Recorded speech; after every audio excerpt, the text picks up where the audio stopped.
Oi. Uma das palavras da moda, uma das expressões do momento é o cloud computing. Já reparou, está todo mundo falando de cloud, ou aqui no Brasil o pessoal fala também bastante a nuvem, está na nuvem, isso não sei o que, a nuvem e tal.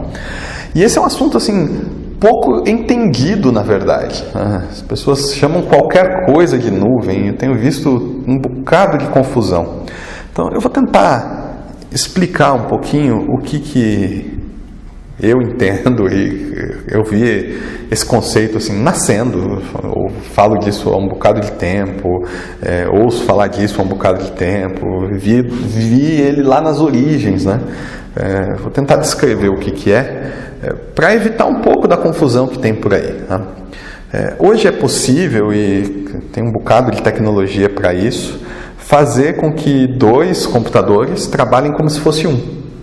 Sabe? Eu tenho uma tarefa que exige muito processamento. Renderizar um vídeo muito pesado, por exemplo.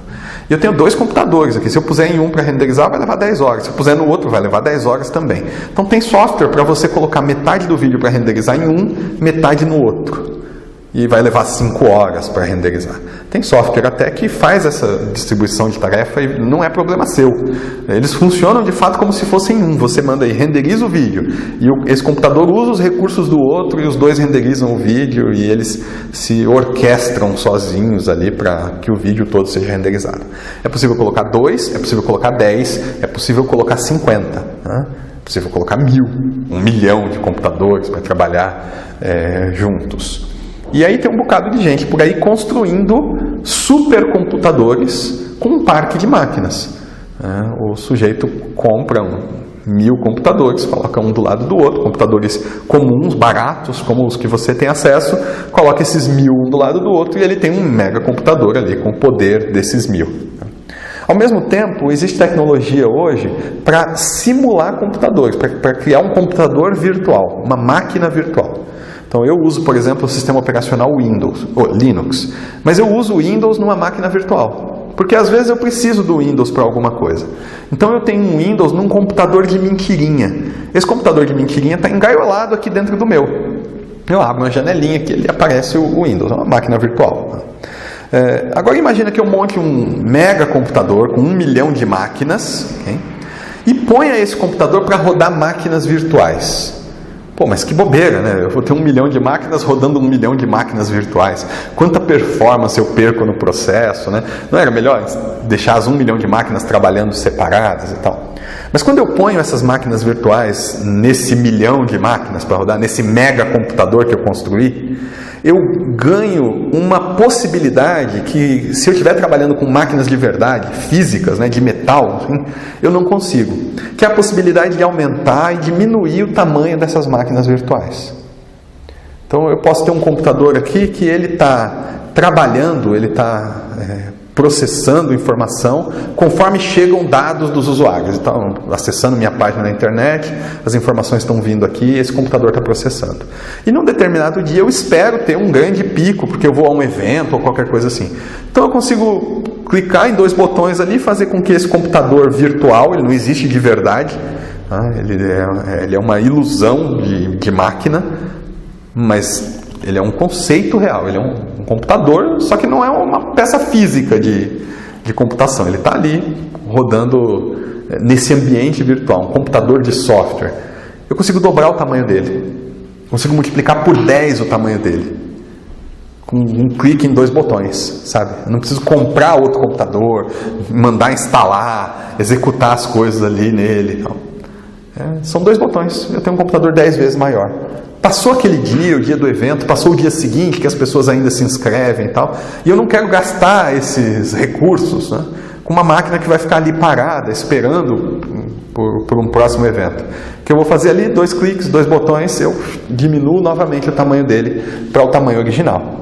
Imagina fazer isso com máquina física. Eu compro uma máquina 10 vezes maior, dali 2 dias vou tentar vendê-la e manter a minha máquina antiga. É inviável, claramente inviável fazer um negócio desse, né? Então, uma das coisas mais legais do cloud, o que é o cloud? O cloud é esse lugar onde esse computador virtual está sendo executado. Então, o cloud é um lugar virtual, a Matrix. É um lugar que não existe, não é físico de verdade, ele só existe conceitualmente, ele é software, e ali está rodando computadores virtuais, né? O cloud é isso, e qual é a grande vantagem que o cloud te dá? Você poder provisionar computadores, e você poder dispensar esses computadores, você poder redimensionar a sua infraestrutura de processamento, de memória, de armazenamento, dinamicamente. Sabe? Como clicar em 2 botões ali, você consegue aumentar, diminuir e tal. Isso também te dá a capacidade de distribuir, e tem uma porção de fornecedores disso, fazendo trabalhos fantásticos. Você pode distribuir o seu processamento, o seu armazenamento, geograficamente. O que esse pessoal está fazendo? Eles montam um data center em um lugar, outro data center em outro, então tem data centers em 2 cidades diferentes. Um data center é um lugar cheio de computadores, então eu tenho lá um supercomputador aqui, outro supercomputador aqui, mas eu ligo os 2 para que eles funcionem como se fosse um. Então eu tenho um supercomputador. Onde está fisicamente esse supercomputador? Ele está distribuído, ele não está em lugar nenhum. Tem computadores num lugar, computadores no outro, né? Então, ele está num lugar virtual, ele está no cloud, esse meu supercomputador. E aí você vai, por exemplo, hospedar suas imagens num serviço desse. A sua imagem fica distribuída no cloud. E se cair um míssil no data center 1, mas o data center 2 ainda estiver funcionando, a sua imagem ainda está lá. Porque ela não está fisicamente aqui ou aqui. Para que você perca a sua imagem, você precisa que caiam mísseis nos 2 lugares, ao mesmo tempo. Né? Obviamente, se isso acontecer, é uma guerra nuclear, e a sua menor preocupação vai ser onde é que está a sua imagem nesse momento, né? Isso é o Cloud Computing. E uma das coisas mais legais que dá para fazer com Cloud Computing é uma infraestrutura em que você não precisa se preocupar com o tamanho dela. Eu queria falar de 2 serviços que existem hoje e que são muito interessantes, que você precisa conhecer. Tem uma porção de outros, esses 2 são 2 que eu uso, por isso eu vou citar os nomes aqui e tal. Um deles é o Google App Engine. O Google App Engine é um lugar para você hospedar as suas aplicações web, tá? Fazer site, vou fazer sistemas web, você pode hospedar no Google App Engine. E a infraestrutura, o tamanho da máquina, é problema do Google. O modelo de cobrança dele é por quantidade de requisições. Então, puxa, eu vou ter 1 milhão de requisições. Legal, custa tanto. Vou ter 5 milhões de requisições, custa tanto. Você não precisa se preocupar com quanto de memória tem a minha máquina, quanto de processamento, nada disso. Tá? É tudo problema do Google. Você coloca lá e esquece. É maravilhoso. É fantástico. Imagina o programador não ter que se preocupar com infraestrutura, não ter que ter um time só para cuidar disso, e ainda ter a certeza de que se amanhã você receber 5 milhões de visitantes no seu site, o site não vai cair. E se no dia seguinte os 5 milhões de visitantes forem embora e você receber os 200 que você recebe todo dia, você não vai ficar pagando uma conta de um servidor enorme, porque um dia você pode receber 5 milhões. Você só vai pagar o que de fato usar, né?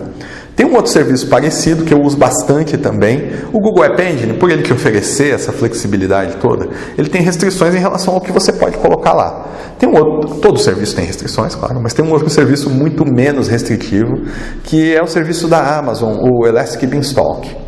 No Beanstalk você tem um pouco mais de trabalho técnico, então você cria a sua máquina, do jeito que você quer que ela esteja, você prepara uma maneira de o seu software ser instalado automaticamente nessa máquina, fazer o que a gente chama de deploy, né? Fazer o deploy automático ali nessa máquina. E você configura o Beanstalk para criar, se for preciso, máquinas clone, iguais a essa para rodar em paralelo uma a outra. Então você pode ter, imagina esse problema que é comum aqui no Brasil. Você tem um negócio que as pessoas vão usar em horário comercial. Então, durante o horário comercial, você espera ter 1 milhão de pessoas usando. Mas durante a noite, você não vai ter 1 milhão de pessoas usando, mas o serviço tem que estar no ar, porque tem aquele sujeito, o workaholic, que ele vai acessar às 3 da manhã e o site tem que estar no ar. Você pode criar esse site numa máquina mínima, que vai atender esse sujeito de madrugada, e configurar para, conforme a demanda vai acontecendo, essa máquina mínima ser replicada 50 vezes, 1000 vezes, o quanto for preciso. Sabe?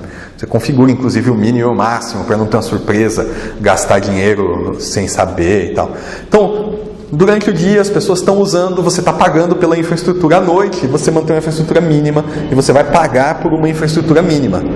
E o que é legal, você não precisa nem configurar o horário, dizer, não, durante o dia eu quero aumentar, à noite eu quero diminuir, começa às 8 da manhã, vai até às 18. Isso é por demanda. Conforme vai entrando gente, a máquina vai sendo requisitada, o processamento vai aumentando, a quantidade de requisições vai aumentando, o Beanstalk provisiona outra máquina e outra e outra, e conforme as pessoas vão indo embora, essa quantidade vai diminuindo. Então você não precisa nem se preocupar se é feriado ou não, se mudou o horário de verão, nada disso importa. O serviço vai estar lá do tamanho que você precisa automaticamente. Como eu falei, essas são duas ferramentas, o Google App Engine e o Elastic Beanstalk da Amazon. Tem uma porção de outras, essas são as duas que eu uso, conheço, por isso estou citando, você pode pesquisar um bocado de outras aí. Não compre um servidorzinho, é um servidor virtual em algum lugar e tal, e ache que está aproveitando os recursos do cloud só porque você está num servidor virtual, num servidor que na hora que foi vendido para você tinha o nome de Cloud Server. Desculpa, não é cloud, não tem nada a ver com cloud, é só uma máquina virtual que você está comprando, igual uma que eu posso ter aqui no meu computador, não é cloud coisa nenhuma, tá? Tira um tempinho, estuda o assunto, você vai ver, tem muita coisa legal, acessível. Esses serviços que eu estou falando, tem planos gratuitos para quem está aprendendo, para quem está começando, eles são muito baratos, são praticamente equivalentes a você ter uma hospedagem não cloud ali, e vão te dar uma tranquilidade de que seu serviço pode crescer ou diminuir conforme a demanda, que você não vai ter de outra maneira, tá? Então tira um tempinho para olhar o que existe aí no mercado e tal, e não compra qualquer coisa só porque tem o nome de cloud.